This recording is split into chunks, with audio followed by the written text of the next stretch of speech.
Mis hermanos, Dios los bendiga, les habla un día más Teo Hernández. Hoy día, mis hermanos, voy a hablarles de la historia del Señor de los Milagros de Buga.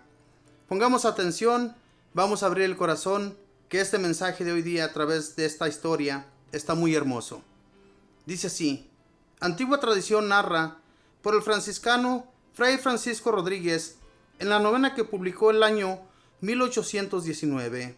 Allá por el año 1580, Buga era un pequeño caserío. El río de Buga corría en ese entonces por el sitio donde ahora está el templo del Señor de los Milagros. Al lado izquierdo del río había un ranchito de paja donde vivía una india anciana cuyo oficio era lavar ropa. Esta mujer era muy piadosa y estaba ahorrando y reuniendo dinero para comprarse un Santo Cristo y poder rezarle todos los días. Reunió 70 reales, que era lo que necesitaba para comprarlo y traerlo desde Quito.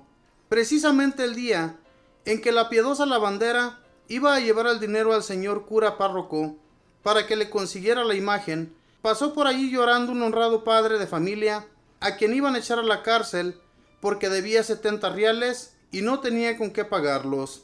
La buena mujer se conmovió por esta tristeza de su vecino e, inspirada por un pensamiento caritativo, se propuso dejar para más tarde el conseguir su crucifijo y le dio al pobre necesitado los 70 reales que tenía ahorrados para comprar la imagen.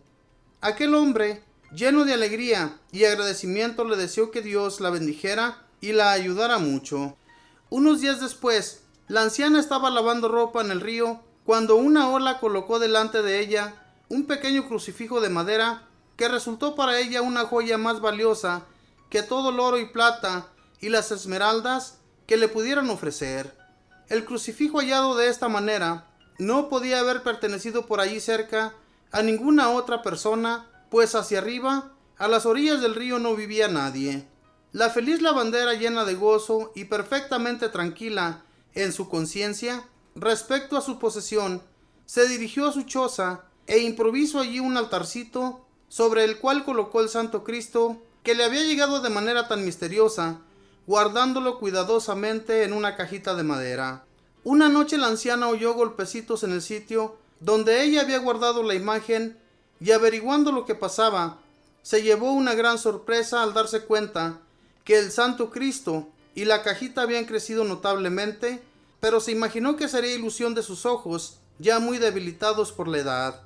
Pero pocos días después advirtió que la imagen tenía cerca ya de 1 metro de estatura.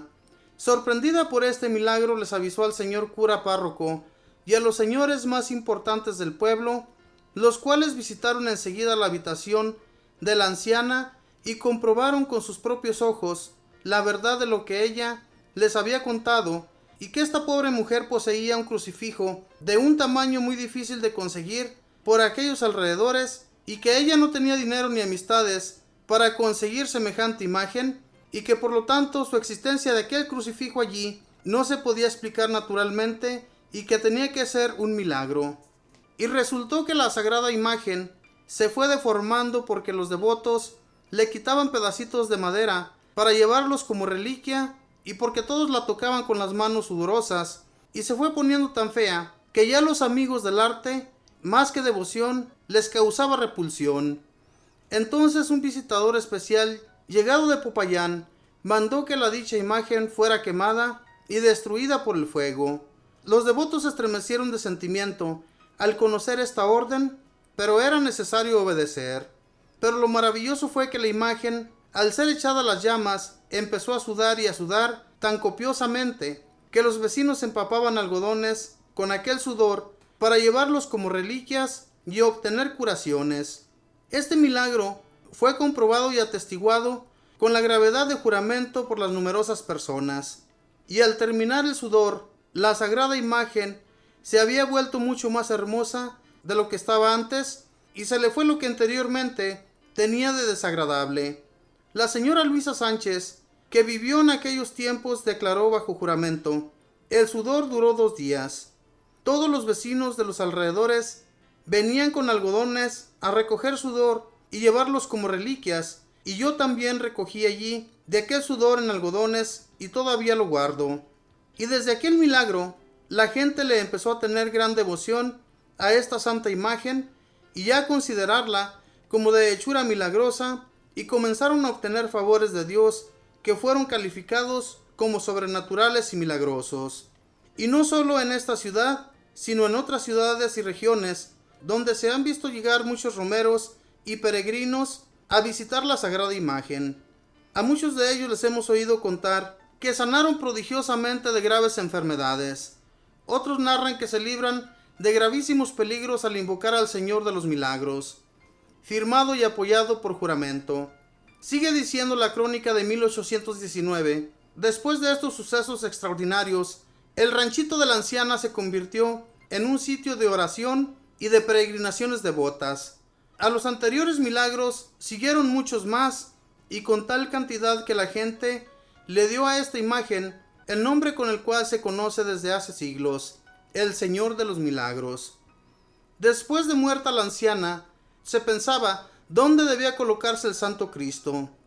Su ranchito quedaba frente a las aguas, y he aquí que el río creció muchísimo y cambió de cauce, y se desvió hacia el sur desde unas 3 cuadras más arriba del punto de la aparición, y dejó así el sitio libre para construir el templo al Santo Cristo, templo que al inicio era un edificio pequeño y se llamaba la ermita.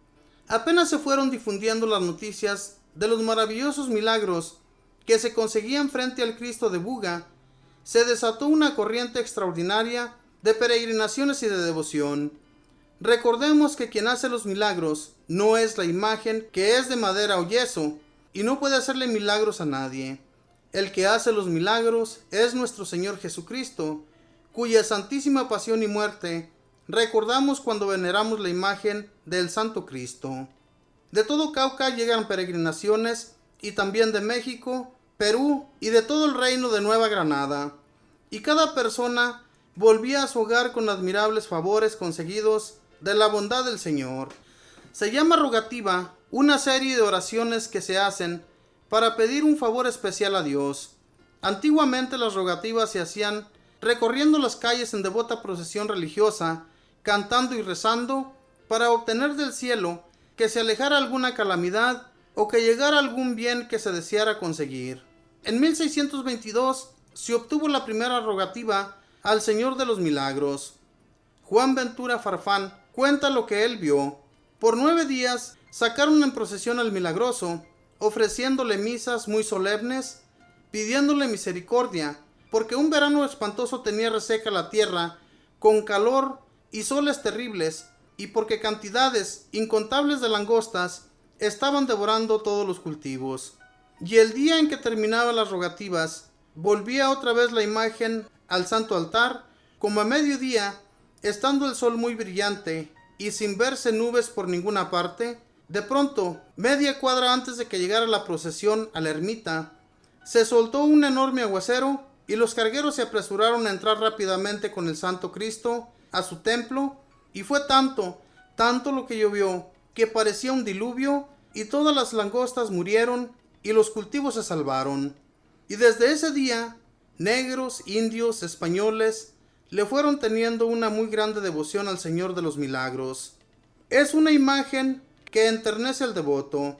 Es como el retrato de Cristo que el profeta Isaías hizo varios siglos antes del nacimiento de Jesús, cuando dijo: vimos cómo ha quedado el siervo del Señor, sin apariencia agradable ni presencia, sin aspecto que atraiga la estimación, despreciado, abandonado por los hombres, varón de dolores, que ha sabido lo que es sufrimiento.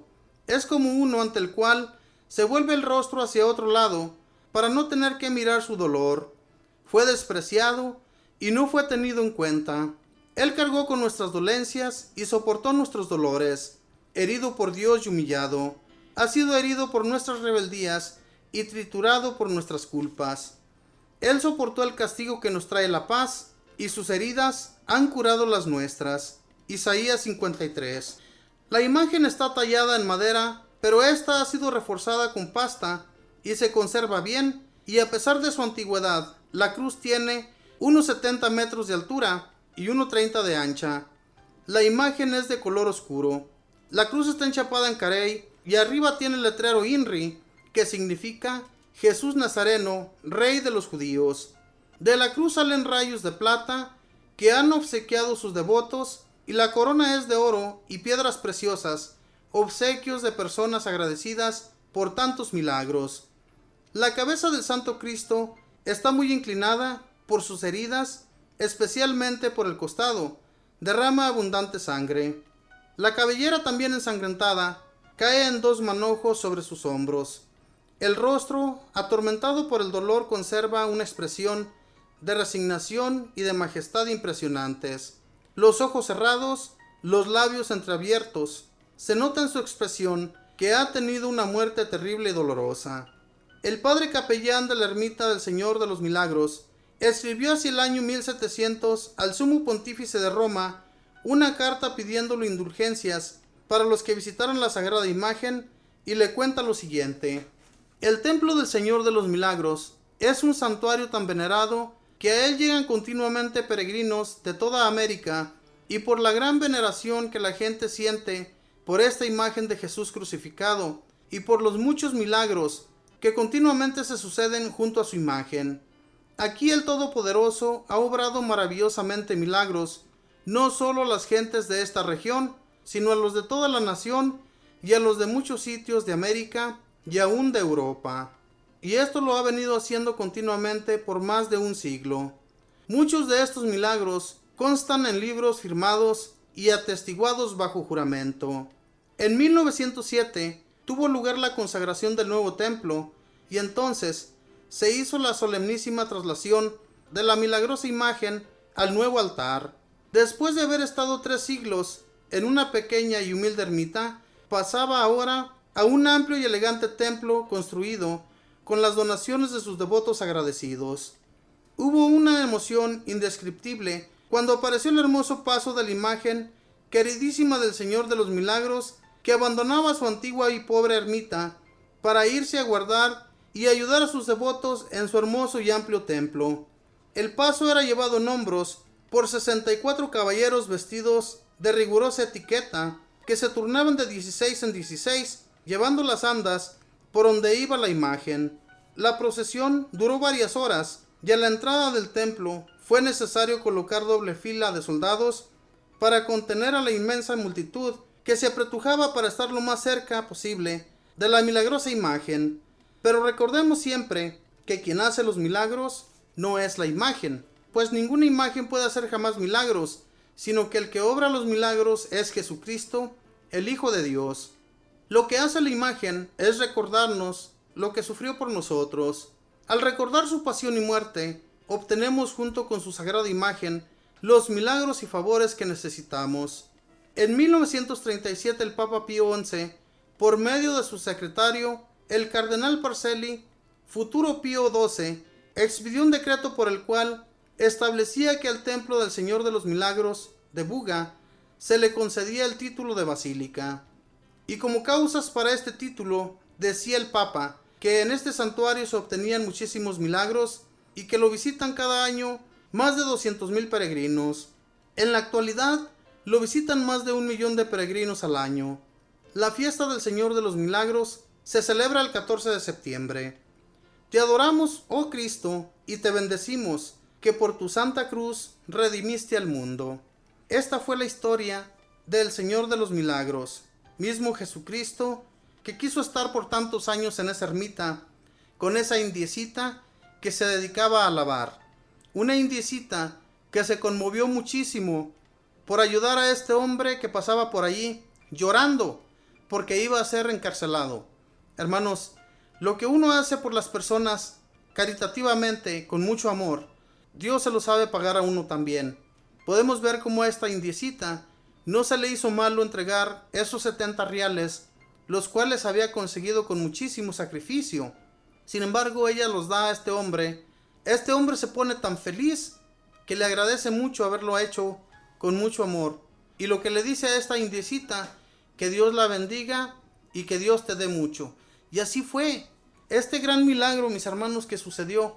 Ella deseaba tener un crucifijo para poder rezarle, pero le llega algo más grandioso en ese río, que cuando ella lo ve allí tirado entre el agua, lo recoge, lo pone en un altarcito ahí en su ermita, y por la noche Ella se da cuenta que la cajita está creciendo junto con el Cristo. Se emociona tanto que vaya y avisa al párroco y a las personas más importantes para que vayan y vean los hechos. Esto sucedió, mis hermanos, solamente Dios sabe por qué. Tal vez en ese pueblecito no había ni siquiera un templo. Estos hechos, mis hermanos, solamente suceden cuando Dios quiere tener un encuentro con un pueblo que está tal vez totalmente abandonado. El amor de Dios hacia las personas es inmenso, pero nosotros somos a veces tan pecadores que ni siquiera nos acordamos de que tenemos un Dios a quien rendirle cuentas y a quien pedirle favores. Mis hermanos, seamos más caritativos con nuestros hermanos y ayudémosles, que Dios recompensa grandemente, y lo podemos mirar con esta indiecita. Que Dios les bendiga.